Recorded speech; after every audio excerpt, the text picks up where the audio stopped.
Alright, hey, hi, hello, how's it going guys? My name is ZetaRayZod and welcome back to the Great Ace Attorney Chronicles. Now, before I begin, be sure to like, subscribe, and get that bell on to stay up to date on all my latest videos. So, last we left off, we kind of like cross-examined Gina Lestrade and Mrs. McGillet together, and we kind of figured out that, you know what, there's actually a second way to get in. Because from what Gina is saying, she's been listening to the door opening and closing the whole time, and it has only opened once, which is when Mr. McGildet came in. So, how is it that the victim can get in to the carriage without her hearing for it? So we had a theory that he actually came through the window, which could be open, as we found out in the previous episode. So now we're trying to figure out, like, okay, if that happened, why didn't the two people at the top say anything or do anything? So that's kind of where we are right now. Okay, let's keep going. So the skylight opens. Perhaps I should investigate for myself. Wait, didn't I do this already?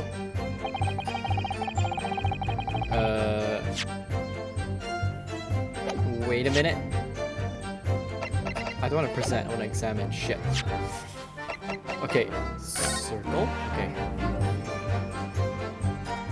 Because I'm using the PS4 controller, so it's Xbox control, so it gets a little bit like scary because I'm not sure, like, the skylight was fastened shut before, so I'm not sure like why is square for me. So I just gotta remember that. But now the catch has been undone, we should be able to open it. Oh no, my wires are a bit tangly. Hold on.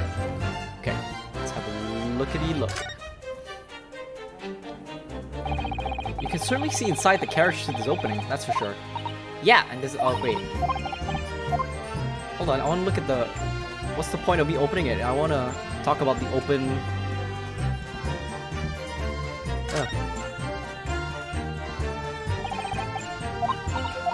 So I can open it and that's it? Wait, do I have to go in and look up? Maybe. Maybe you have to go in and look up. Hold up.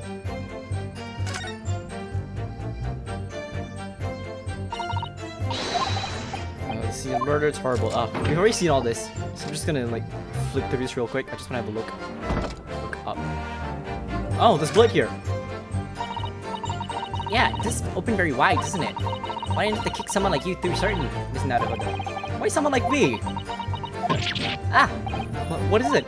Look, just here. Look at this. That's without question. It's blood.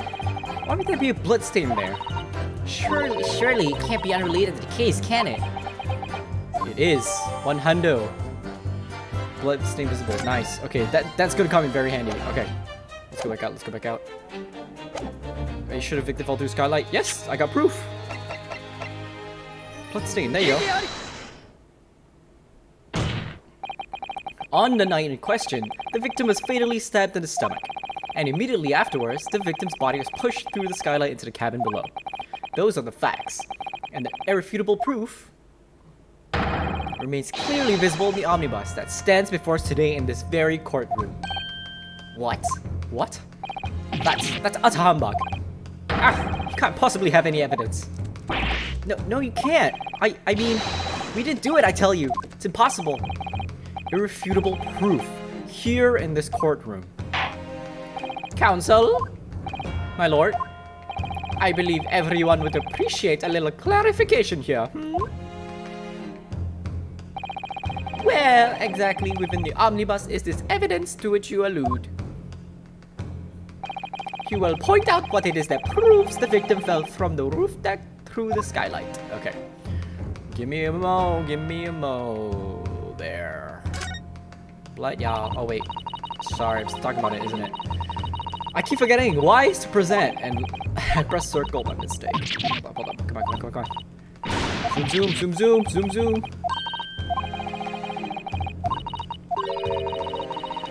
Come on. Okay. Square. Kokura. By Jupiter. Is that blood? This bloodstain proves two things.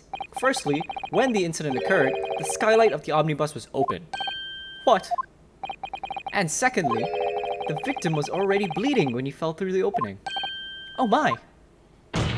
And so it follows that Mr. McGilded, who was inside the enclosed cabin himself at the time, cannot possibly be guilty of this crime. No! Wait, are they guilty? Order? Order? Order? Motto. But the blood could have sprayed up there when the fellow was stabbed inside the cabin. And only found its way to the one particular spot on the skylight. Sure, and that would be very inconvenient. I must keep it in mind that the skylight catch can only be unfastened from the roof deck. I myself wouldn't have been able to open it now, would I? But, there's no way to know for certain, is there? If the gent really fell through the skylight, I mean. Why don't you have a good look at the floor of the cabin between the two seats, Mr. First? 'Tis all too plain, if you see. There's the aftermath that shows the poor fella dropped from a fair height right there, so it is. What? No. But it can't be. It's all lies! My fellow jury members, I think we can all agree that this is a clear proof of the defendant's innocence, can't we? I believe you can, yes sir. It's clear to me now where the filthy rubbish can be found in this courtroom. So, they thought they could pull the wool over my eyes, did they? I won't tolerate any of the guilt's carriages being sullied with blood. I won't tolerate it. Oh, I always knew that nice gentleman who gave us that delightful part couldn't have done such a thing. On three then, everyone. 1, 2, 3. Now what, dipshit? A chilling performance, Mr. McGilded. Oh, and what's what you be referring to there now, Lord Fanzeeks? A blood stain on the frame of the skylight. Such evidence is null and void. What? Why? For one extremely simple reason. That smear of blood never existed. What? What are you talking about? It's there for all to see. It's clearly blood. I personally attended Scotland Yard's investigation of the omnibus. The officers involved went over the carriage with a fine-tooth comb. So I can state with absolute surety, no such smear of blood existed in the carriage. At least not until this trial began. But, are you suggesting, Lord Van Zeeks, that this stain of blood was fabricated, my lord? Yes. And while this court has been in session... What? While this court has been in session?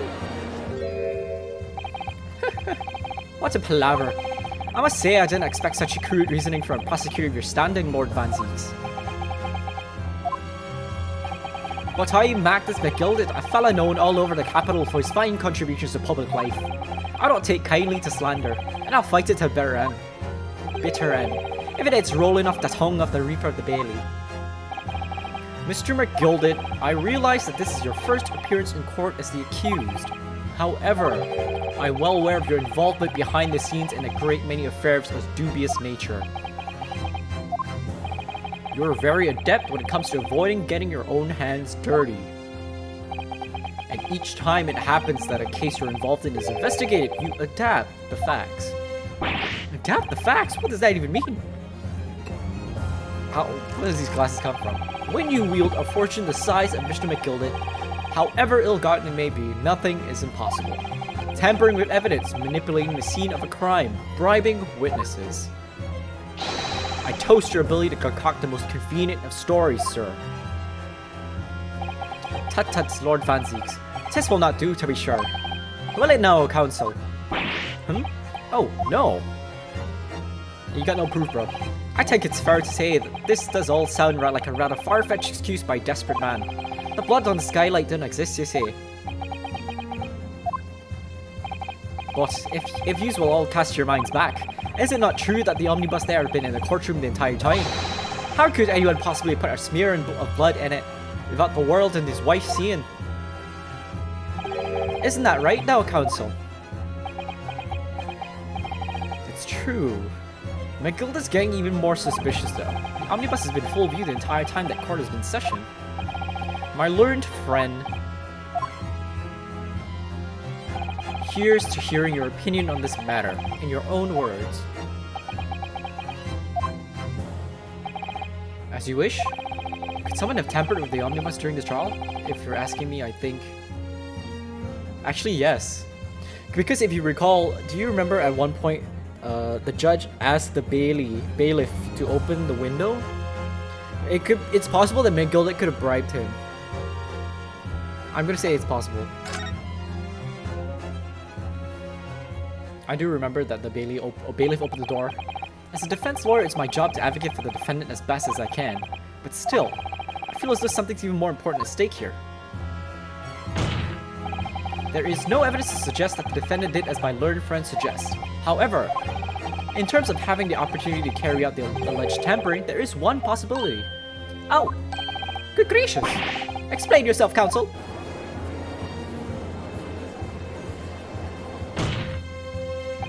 Yes, there is. It seems my learned Nipponese friend has no intention of running from this deceit. Deceit? I'm sure everyone still remembers clearly. The recess that we were forced to take. Oh, I thought it was the window. As a result, the smoke grenade fired by the wind is currently in the stand, Miss Gina Lestrade. I forgot about that completely. I thought it was the bailiff opening the door. She planned it? What is going on?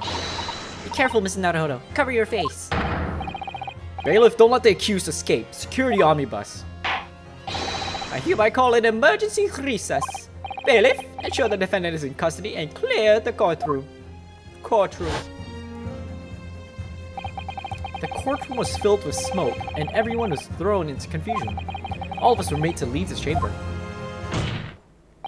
In that brief interval, under the veil of smoke and in all that chaos, it could have been possible to steal inside the omnibus.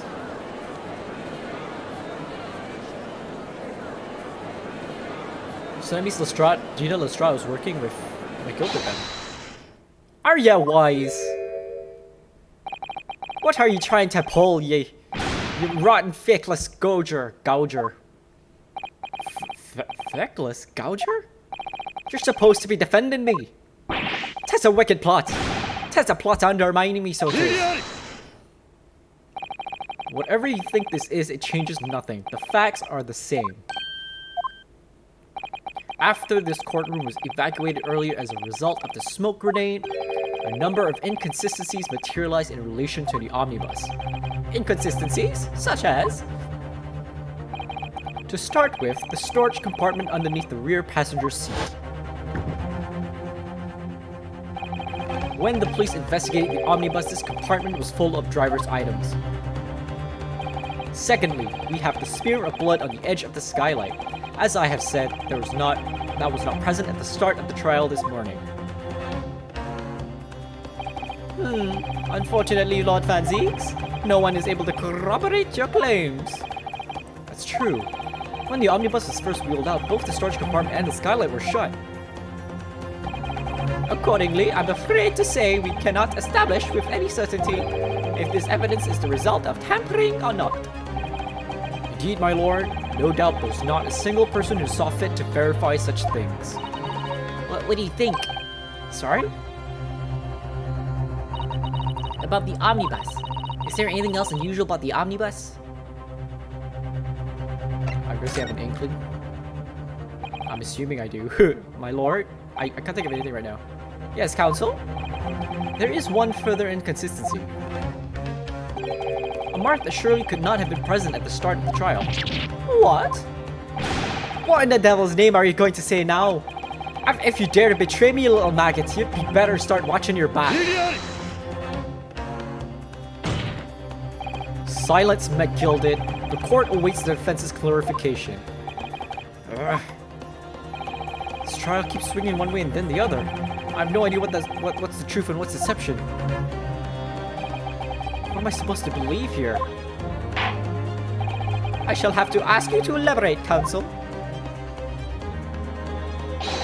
Where exactly is this alleged mark that you claim appeared at some point during the trial? Yeah, what am I saying? This on the floor? Is it this mark on the floor? Was there a bloodstain on the floor? I don't remember.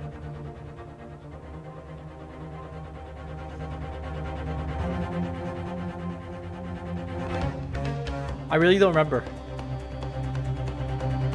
I think that's gotta be the only one. I'm gonna go on a limb and say it's this bloodstain on the floor. It's not. If you consider that the victim fell through the skylight onto the floor of the cabin, you would certainly expect to find signs of blood where he landed.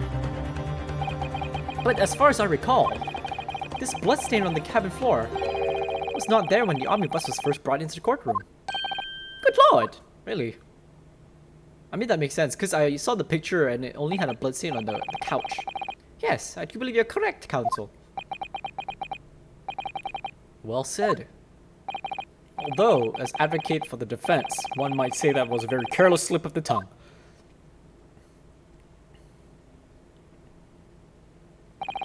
I believe that bloodstain on the floor is a decisive piece of evidence.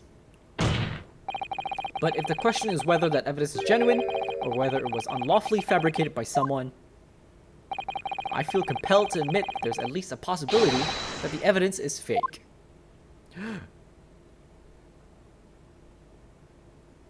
Damn. I feel like, you know, as honorable as you might be, as the defense, you shouldn't do that. Ah! This trial is over.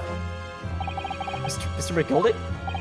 I've done everything possibly can to cooperate the court, but 'tis all over now. But you're the defendant. 'Tis over, I tell you. Memory recollection, what people think they saw, 'tis all a nonsense. Facts are what counts, and the fact is that bloodstain is there now. Well, and over the course of this desperate trial, long and extremely drawn out as it has been, that good-for-nothing Reaper of the Bailey has failed to present any decisive evidence at all. I'm scandalized, so I am. I thought better of Lord Van Zieks. Well, my lord, I must concur with the defendant. The unaffirmed recollections of an individual cannot stand as evidence. At this moment in time, the particular bloodstain in question is very much in existence, and in the absence of any credible method by which to prove its alleged previous non-existence, I regret to say that it would be improper for this trial to continue. Your lordship can't be serious. Lord Van Zieks, what is your position? Prosecution, my lord, has no further witnesses or evidence to present. Very well. In that case, as I believe we have explored every possible avenue in this matter, I shall proceed to my adjudication. As a formality, I am of course obliged to confer with the defense first. A formality? As things stand at the moment, it would seem that Mr. McGilden will be found not guilty. Yeah. Which would mean we've won. Is that really the right outcome here? Is it really alright for the trial to come to an end now with all these unexplained inconsistencies? Counsel for the defense, your closing statement, please. Yes, my lord. The defense believes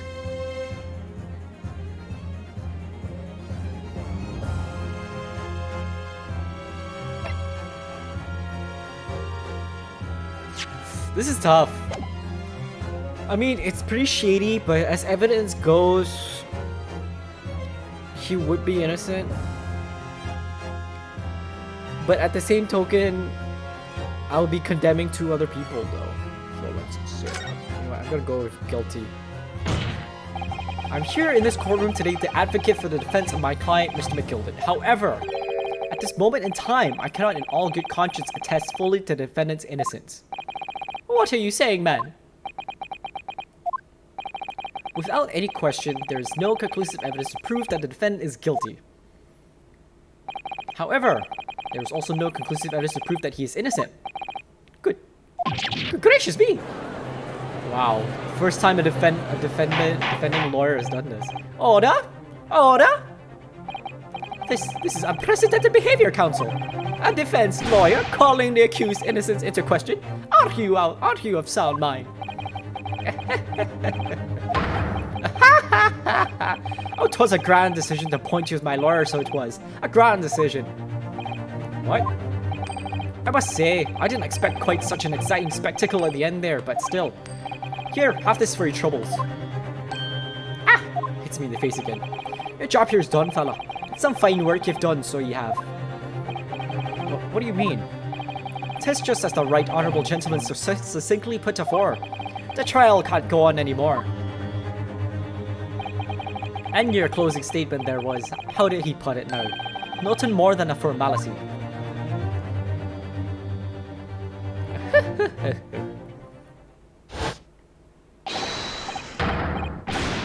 Wow, if that's not sus behavior, I don't know what is. I really don't know what to make of all this. Was the evidence received genuine, or was it fake? His lordship will be fuming. Maybe a slightly rubbish should be disposed of promptly, as I said. Stinking rich are always guilty of something. You... mark my words. I feel terribly ashamed that I've ever dealt with that lovely man who gave us the lovely park. Now that proceedings have unfolded in this way, I am compelled to declare a premature end to this trial. Furthermore, the court must accept the defendant's plea.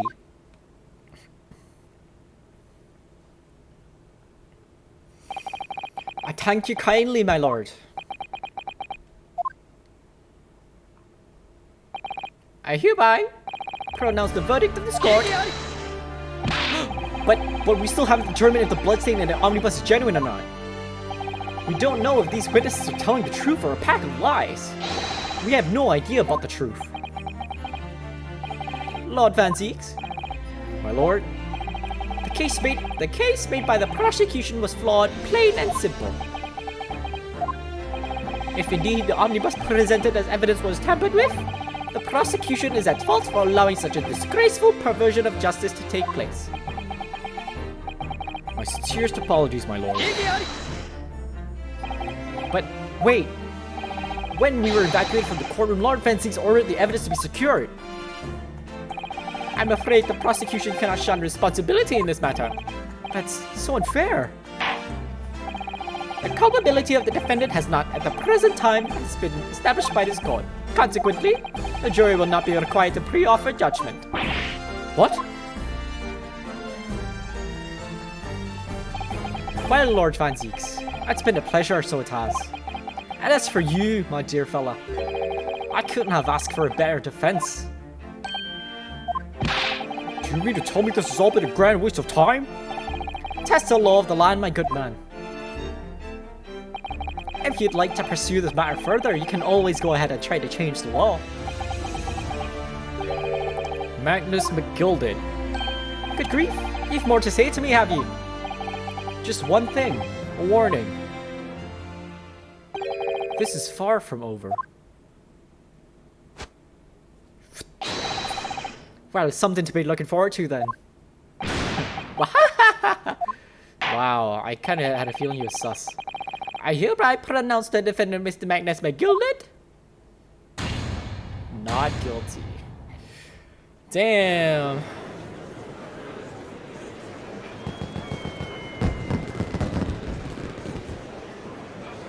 Fireworks and everything.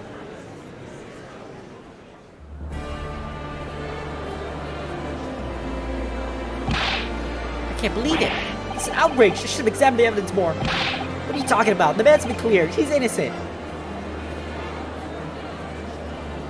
Oh boy, oh boy. With the courtroom in pandemonium for the second time that day, the judge delivered his verdict. My first ever trial in Great Britain came to an abrupt end, with the defendant being found not guilty, ostensibly a victory for us. See, I kind of had a feeling at the moment I laid eyes on him that he's not innocent. But then I didn't want to like judge, you know. I don't know. That certainly was a long trial. Ah, yeah, it was. First ever trial on foreign soil and your first victory. It was a wonderful performance. heartfelt congratulations. And to you, Mrs. Sato, thank you for your assistance. I suppose we should be happy. Trouble is, we're still completely in the dark about what actually happened. Well, we didn't have enough time. But isn't it wrong? I mean, who was actually responsible for Mr. Mason's death? We don't even know that. Technically, as the defendant's lawyer, that's not your problem, right? All you care about is making sure your defendant's exonerated from all crime. So technically, your job is done. Sole aim of the defense is to obtain a verdict that exonerates the defendant. Oh, that's exactly what I just said. Sorry. Carried out your duty to perfection. I thought you did. It's probably McGilded, isn't it? There you go. Mr. McGilded. Ah, and that girl is with him too. Well, it seems the stories are true. Oh? What stories? About the 6 enormous fireworks they do be letting off when there's a verdict of not guilty. Oh wow, that was meta. that was in the game. I'm sure you must have seen them now. Spectacular, wouldn't you say? Yeah, definitely. I hear it was a sight to behold, and to be sure it was. And I have you to thank, I suppose, for having an opportunity to see it. Oh, I don't know about that. I'm not sure I really did anything. What on earth are you saying, fella? How did I walk out there a free man then? I don't think it was so much thanks to me as down to your planning. You're a straight-talking fella, aren't you? I must say, you had me astray in the head there once, twice. But you're young and headstrong. And tis water under the bridge. Congratulations, Mr. McGilded, on having your name cleared. When nothing's resolved, there's only one thing that matters to me. Oh? Aye. They've all seen that I didn't do that odious and obstinate deed. 'Tis grand, is it not? I suppose it is. Now the fine fellas of Scotland Yard can take matters in hand and sort out any wee details. They've all see it for what it is. They'll get to the truth. I've absolute faith in them, so I have. After all, I do be providing a good number of their wages with all the taxes I pay. Suspicious? It's not that funny. So then, as we agreed beforehand, 1,000 guineas for your troubles, fella. Oh, no, I couldn't possibly accept that much. Arr, be whist, you're a humble fella, are you? You're from the east. Well, if you insist. But half this, still and all, you deserve a reward. Mr. Magnus McGilded. Everything is ready, sir. If you'd like to follow me into the courtroom. It's the courtroom? What's this, officer? 'Tis sooner than I was led to believe. Hope it's not inconvenient, sir. There were some changes to the schedule. Well, I must be making tracks now. 'Tis time for the inspection. Sorry? What inspection? They're going to examine the omnibus again, so I'm told. I asked if I could be present for it myself. They're gonna examine it again? Now? Naturally, I'm under no obligation to take part in any more of this matter now, but as an upstanding member of London society, I do be doing my best to help where I can. 'Tis a gentleman's duty, so it is. So then, fare thee well. 'Twas an absolute pleasure meeting yous. I hope you have a whale of a time while you're studying here in Great Britain. Did I tell him I was studying here? And there he goes, a free man. Oh, I forgot she was here too. Whoa. She's taking your time with that. Don't move! Whereas I want to say get a move on, she really does take forever to load that thing on. Miss Lestrade, would you mind putting that thing down? You're a grown-up. Sorry? And I ate all grown-ups. Okay. Ah, there you are. Who the hell are you? Naughty, running off like that. Is this some kind of picnic? Who's this little girl now? And taking that with you as well. I was looking forward to the trial run of my experimental smoke grenade launcher. Ha! Holy shit. Oh, you gonna play? You won't beat me. Excuse me. back up a bit. But who are you? Oh, good day to you. I'm, well, The inventor, I suppose, of that machine. The inventor. Well, normal smoke grenades are so dull, don't you agree? White, white, and more white. If you have to be shrouded in smoke, it could at least be a pretty color, I thought to myself. Do we have to be shrouded in smoke though? At all? I just took my eyes off it for a moment while I was changing onto a different omnibus. She pinched it. Luckily, I fitted it with a telegraphic beacon. What? I have no idea what this girl's talking about. Anyway, you're coming with me now. Back to my laboratory. What? What for? To apologize, of course, silly, to my technician. What? You mean, say sorry? You must say sorry when you've done something wrong. Surely an adult has told you that before. An adult? I don't listen to no adults. Come along then, follow me. Fine, have it your way. Oh good, you see, I knew you wanted to do the right thing in the end. She's got a bazooka. Pretty sure that what she wants is not get shot by that massive gun of yours.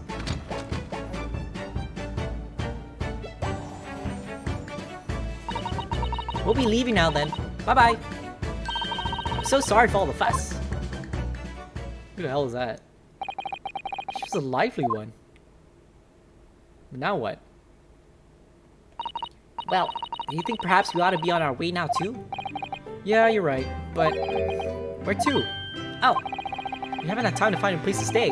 No sooner had we arrived in London than we had to rush here. All our traveling case is still with the bailiff. I was originally planning to spend today in search of lodgings. But this late hour in the day, I'm afraid we may be out of luck. Don't worry though, I have a plan. If the worst comes to the worst, I heard of a lovely park where we could spend the night. Please tell me not thinking of that guilty park. I know it may be a little chilly at this time of year, but our youthfulness will see us through. I'm not so sure about that. I think a midwinter London night will freeze a young person's solid just as easily as an elderly one. Oh dear, that doesn't sound agreeable. Now I'm starting to regret turning Mr. McGilda down. And 1,000 guineas would have paid for a lovely warm room. Or a mansion. And so, the trial to determine my worthiness for the study tour was over by the end of our first day in London. However, as we were soon to learn, there were more trying times ahead. Just as the Reaper of the Bailey had warned, the case was far from over. There's more? But wait, there's more? Ah. Oh, of course the carriage is on fire. これはどういうことだ。わかりません。私が駆けつけた時にはもう現場検証が始まるまで立ち入り禁止のはずではないか。Oh shit, someone's inside. まさか中に誰かいるのか。Who's inside? なんという。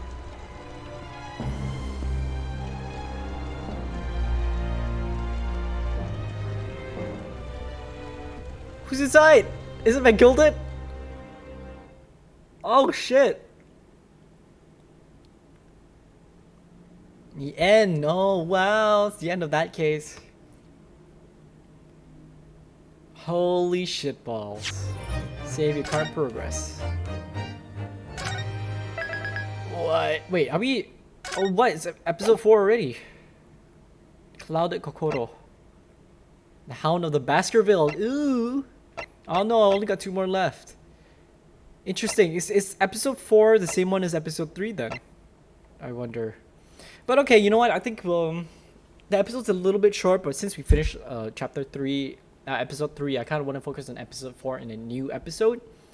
Compared to like carrying it on for like just maybe like 10 minutes more, so it doesn't make sense to me. So we cut the episode short here, and in the next episode we'll start the adventure of the Clouded Kokoro. Kokoro means in Japanese, if I'm not mistaken, it either means heart or soul or both. I'm not sure, but you know what? We'll find out. In any case, if you like what you see and you like what you hear, be sure to like, subscribe, and get that bell on so you stay up to date on all my latest videos. As always, be safe, take care, and I'll see you when I see you. Peace!